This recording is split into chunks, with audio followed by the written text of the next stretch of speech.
there, it's Austin. Now, I've seen many trans people on YouTube make videos along the lines of how I knew I was trans. And I like those. I love watching those, and I found them really helpful and also just fascinating. So I do approve of the how I knew I was trans videos. But I have been thinking so much about not only how I know I'm trans, but why I did not know before. So for that reason, I'm making this video, how I did not know that I was trans before, in case that's interesting for you. And because I find it helpful to express these things myself. Anyway, so why did I not realize I was trans earlier? I feel like a lot of what's gotten me to realize that I'm trans is sort of accessing my intuition or accessing like a deep, true aspect of myself. And I just didn't quite do that much before in my life. By the way, I'm 31. Like when I was younger, like a kid or teenager, I didn't think about being a boy. I'm not one of those people who from a young age was like, oh, I'm actually a boy. That didn't happen for me.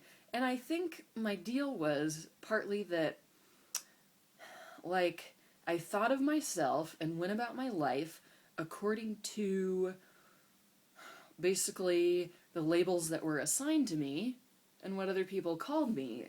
Which, so, well, here's one way of putting it, that the dictionary definition of myself, like my body, is female, which of course I knew all children know that from a super young age. They know their assigned sex. So from the beginning, I was like, okay, so I'm female. Well then, okay, I guess that means I wear girls' clothes, although, I'll try to find more masculine girls' clothes. And I'm talking from the perspective of my younger self. And, well, yeah, I'll just do my best to be an effective girl. And I just did not think about being a boy. Like, it didn't occur to me until towards the end of college to wear men's clothes. It just didn't occur to me. I don't know why. I think, but my point here, it's complex to explain. It's like, from the beginning when I was little, I was just sort of living according to these dictionary definitions. Like, oh, okay, people say I'm a girl. I'm a girl. Okay, well, I'll do my best. So, yeah, because of that, I just wasn't in touch at all with, like, my intuition or the deeper part of me. That's just how it was. So now, in recent times, when I feel like I've really gotten a lot more in touch with that deeper, more true part of myself and my intuition, now I have something to compare it to. And I'm like, oh, well, when people say stuff like, follow your heart or listen to your intuition, now I know what that means. I guess I didn't before. I didn't really have much intuition about some stuff, at least not about gender or identity. But now I do. So now I can tell that I did not have that intuition before. I was just sort of like, I don't know, almost like a shell in some ways. That sounds really depressing, but that's kind of how it was. At least in terms of gender and in terms of core parts of my identity, it's not like I was just a shell in all aspects. I wrote poetry, I've always loved nature, and I've felt very strongly and keenly about nature. I felt very alive at times. But just in terms of gender and other core parts of my identity, I guess I just felt kind of like a shell. I don't know, not really doing my real self.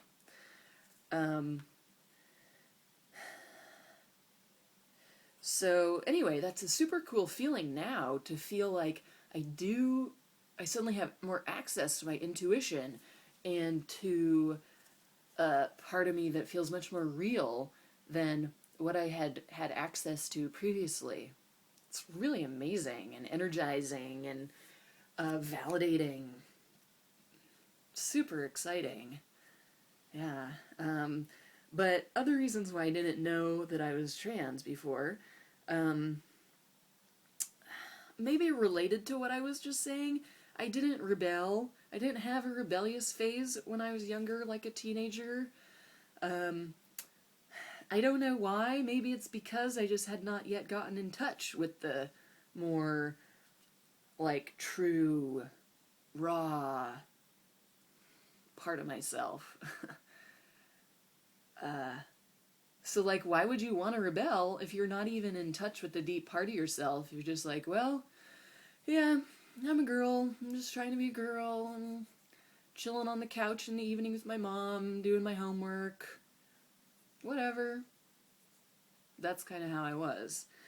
Um,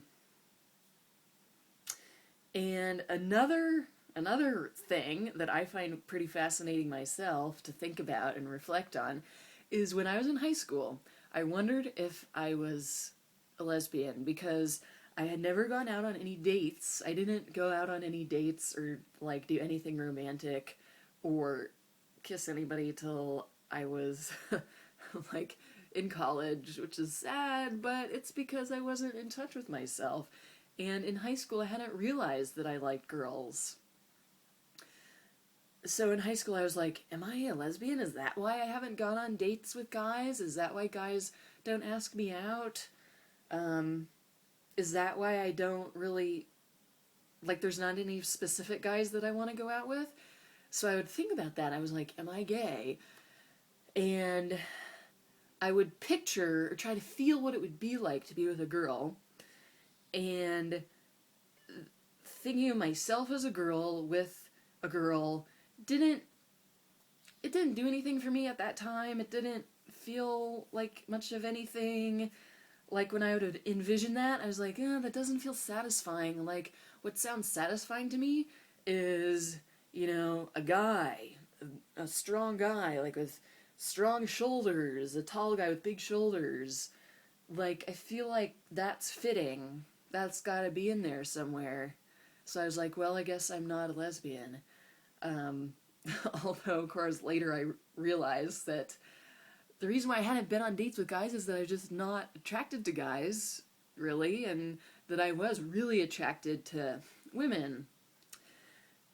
So looking back on that from my current perspective, I'm like, well, I feel like maybe the reason why it took me a long time to realize that I like girls, and the reason why I had that thought, like, oh, it seems right to have a guy, a strong guy, big shoulders, etc., is that maybe it's like I am actually largely straight, but a straight guy, or a, like, mostly straight guy, um, and that the guy that I was envisioning, like I described a second ago, maybe that is me, you know? Like the reason why I felt like it seemed right and good and like really satisfying for me to think of a guy with big shoulders in a relationship is because that's true for me. It's just that I want to be that. That's that's who I am. That's what I am. That's what I want to be in a relationship. So that's so weird. So I'm wondering, like, what if my psychological discoveries or psychological development as somebody who likes women and who's trans was sort of delayed by this flip-flopping of what I want versus what I want to be. So I find that interesting. So that could be part of it. Although then you could ask, well, okay, if you figured out that you liked girls when you were 19, why didn't you realize you're trans when you're 19? I don't know. My answer to that is that realizing that I'm trans has required sort of peeling back of many layers. Many layers. That's how I would put it. I forget if I've mentioned that in a previous video. It's like, let me give some examples. When I was in high school, I had to peel back the layer of fear about being mistaken for a boy, and the fear of wearing, for example, like plaid flannel shirts. This was in the 90s, and I still love plaid flannel shirts, so I guess the time period is irrelevant. So in high school I was like, I want to wear my plaid shirt today over my t-shirt, and I'm going to do it. So that was one layer. Then another layer was like later on when I was like, I think I could wear men's jeans if I want. Yeah, I'll do that. There's another layer coming off. Another layer was that I guess is somewhat related in my mind is like, oh, it's okay to think that girls are pretty, and that doesn't mean that I'm a lesbian. Or attracted to girls. Well, it kind of did. But anyway, that was one layer. And then another layer was like, oh, I'm attracted to girls, and that's okay. I can deal with that. There's another layer. And then, oh, I can have really short hair that looks like a man's haircut, and that's okay. I can deal with that. There's another layer. And so forth. There's a whole bunch more. That went over a span of many years. Just how I did it. Sort of the last thing that second to last thing I wanted to mention is that over the years I've spent a lot of mental energy dealing with other things aside from gender and sexuality. The biggest thing is that my dad died when I was 8 in an accident. He was killed by a drunk driver. So I spent so much mental energy like processing that and dealing with that over the years, and I've seen at least a couple of therapists and talked a lot about my dad, and I've written about it, journaled about it, written poems about it, spent so much time thinking about it, about my dad. So I wonder if that wasn't the main thing that I needed to deal with for all those years, could I have realized I was trans sooner? Maybe. That would make sense. Yeah. But, that's just how it is. That's how my life was, and that's okay. And I think that's also part of why I didn't rebel when I was a teenager, because from losing a family member, I knew how valuable family was, so I wanted to spend time with family and not alienate myself from my family. So I was really focused on that as opposed to like partying or something. Also since my dad was killed by a drunk driver, up until like after college, no, that's not true. Up until partway through college, I was completely against drinking. Completely. I felt very angry about it, which totally makes sense to me. Yeah. So that's another reason why I didn't rebel, because I had been very hurt. My family had been hurt by an irresponsible person, and I did not want to be an irresponsible person.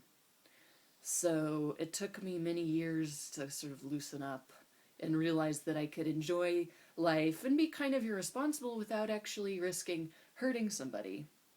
So that's another reason why I didn't rebel, and why yeah. Anyway, the last thing that I wanted to mention in this long video is what I mentioned in a previous video, which is that a huge thing that prevented me from realizing I was trans sooner, or accepting it sooner, is feelings of guilt and also maybe shame about maleness. And if you want to hear more about that, you can look at my other video that's called, like, Dealing with Guilt About Maleness. I was like, I don't feel comfortable identifying as a guy because guys are violent. And, like, I don't want to be viewed as, like, a rapist, or I feel bad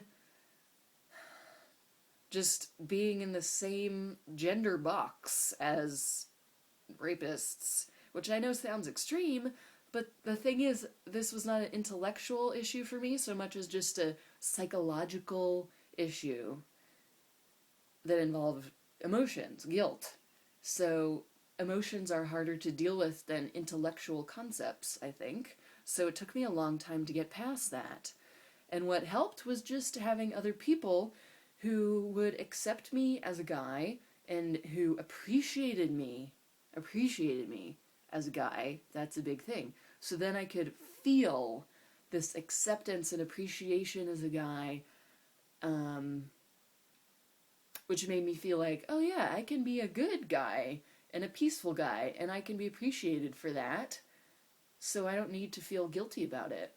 So that was gigantic. Anyway, I think that's all that I wanted to say. I'll make another video about sort of the more positive aspect of it, like not why I didn't realize I was trans, but how I do know I'm trans. So stay tuned. Thanks for watching. Bye.